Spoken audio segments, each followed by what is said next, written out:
Right, today I will go over circles, parts of a circles, and other vocab associated with the circle.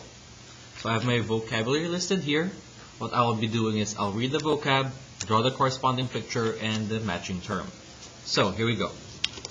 A set of all points in a plane that are a given distance from a given point, the center. That is our definition of a circle. So when it says set of all points, that means from the center, from my center to this point is about 2.5 inches, thereabouts. I'm just estimating here. That means everywhere that's 2.5 inches, that's 2.5 inches, I put a dot there. About 2.5 inches, I put a dot there. 2.5 inches, put a dot there.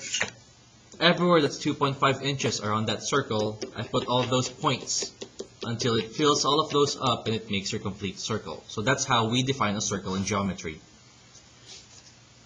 Our notation for a circle is indicated by kind of like a bullseye, Z, circle Z. Next up, any segment with an endpoint on the circle and the other at the center of the circle. So that's talking about a segment, a line segment, from the center to the outside of the circle. So let me draw that first. From the center to the outside. So from the center to out there, we call this a radius.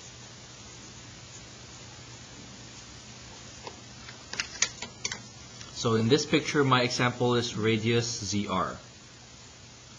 Next, a segment that contains the center of a circle whose endpoints are on the circle. When we say on the circle, it's talking about the ring. So one endpoint on the circle, the other endpoint also on the circle, and it passes through the middle of the circle. We call this a diameter. So my example is diameter AB.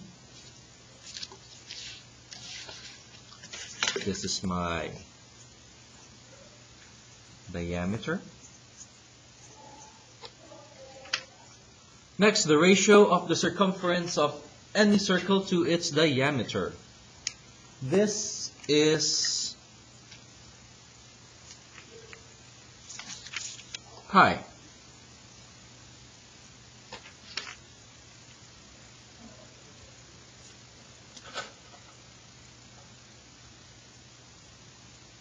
Or 3.14. So what this means is pi, approximately 3.14. It's a ratio. What this means is if I were to take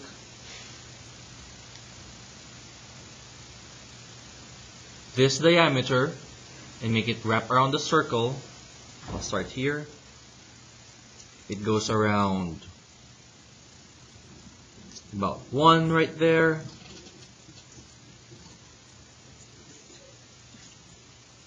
About 2 right here. About 3 times around at this point. Again, here's my diameter. 3 times around and a little bit. So it's 3 point something, more specifically 3.14. That is where pi comes from. That your diameter goes around the circle 3.14 times. Next, an angle whose vertex is in the center of the circle. I already have one drawn in here. My example, angle AZR.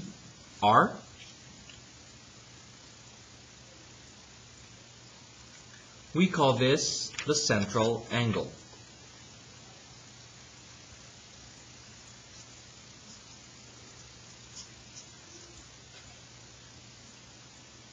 So central angle, the vertex is in the center, it's talking about this angle, AZR. And last one, an angle formed by 2 chords in a circle which have a common endpoint. So first let me talk about what's a chord. A chord is a segment whose endpoints are on the circle. So if you pick one point on the circle, and another point on the circle, and connect these 2 circles right there.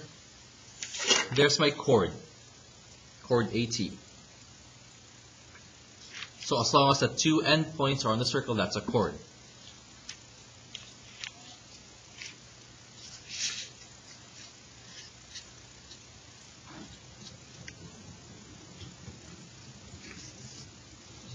So going back here, an angle formed by two chords.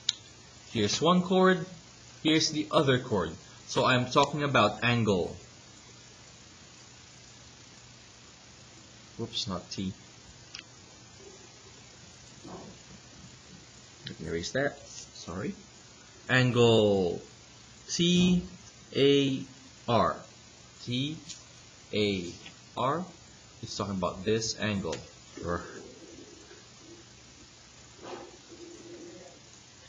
We call this an inscribed angle.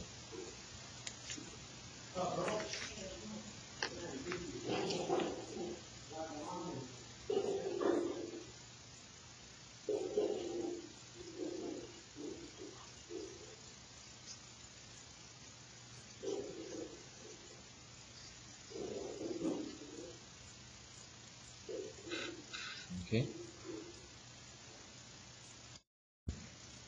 Alright, continuing on. A part of the circumference of the circle. So circumference is your entire circle. If you go all the way around, that's called the circumference. So if we're talking about just a small part of the circumference, let me use a different color here to color code. For example, from A to F. We call this an arc.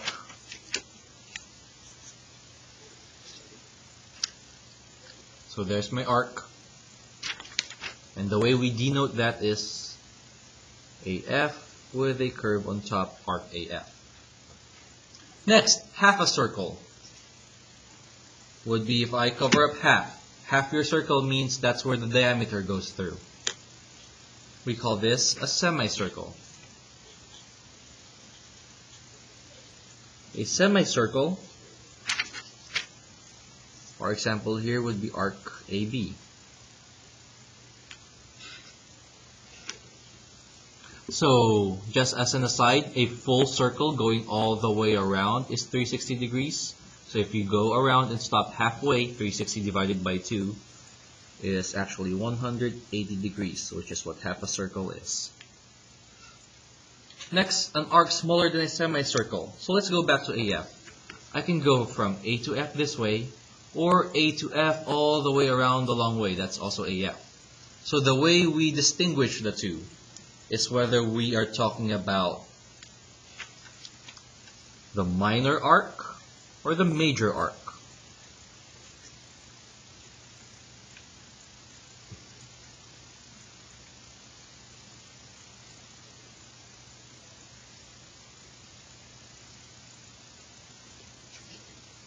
So arc smaller than a semicircle, that means when we talk about measurements of an arc, it is from 0 degrees to 180 degrees, non-inclusive. We call that a minor arc. An arc larger than a semicircle, meaning from 180 degrees to 360, not inclusive again. That's called a major arc, so minor and major. So back to my example AF, that's your minor arc AF.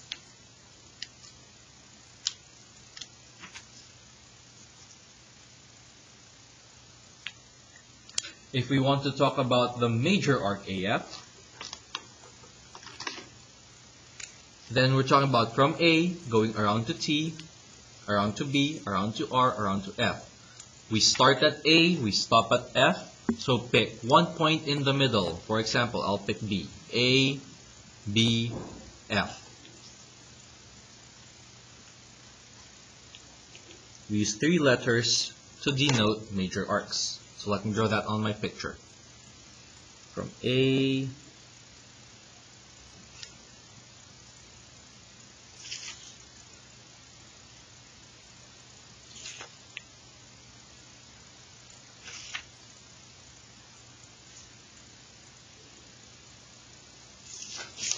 There we go. So if I want to say arc AF just means straight from A to F. If I want to go the other way, I can call this A, B, F. I can also call this A, T, F, or A, R, F. All those ways work for calling that major arc. Next, arcs on the same circle that have exactly one point in common. So I'll use different colors and I'll start drawing on the outside of my circle just so I have more room. For example, if I am talking about arc FR,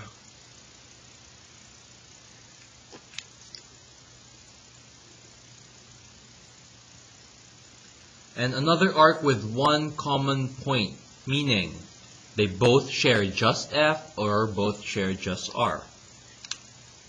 So let's go and try sharing R. Over, around, this way to B. So notice how this arc and this arc, one comes after the other. They're right next to each other. They're side by side. They're beside each other. These are words we use to describe adjacent. So this is an adjacent, arc. Adjacent arcs.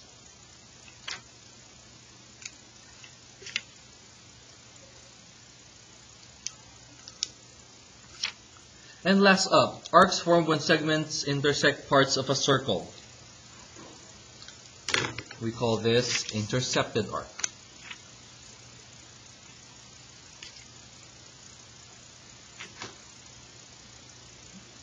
Intercepted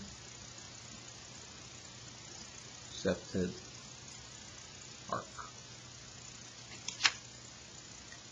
So what that means, another way to rephrase this, is the arc formed by the angle. So if I'm looking at angle TAB, this angle TAB creates this arc TB. Arc TB is the intercepted arc for angle TAB. Another example, angle RZB, then we have arc RB.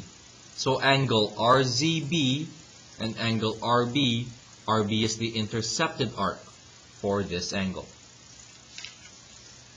So we zoom out. There you have different vocab associated with a circle and our terms, circle terms.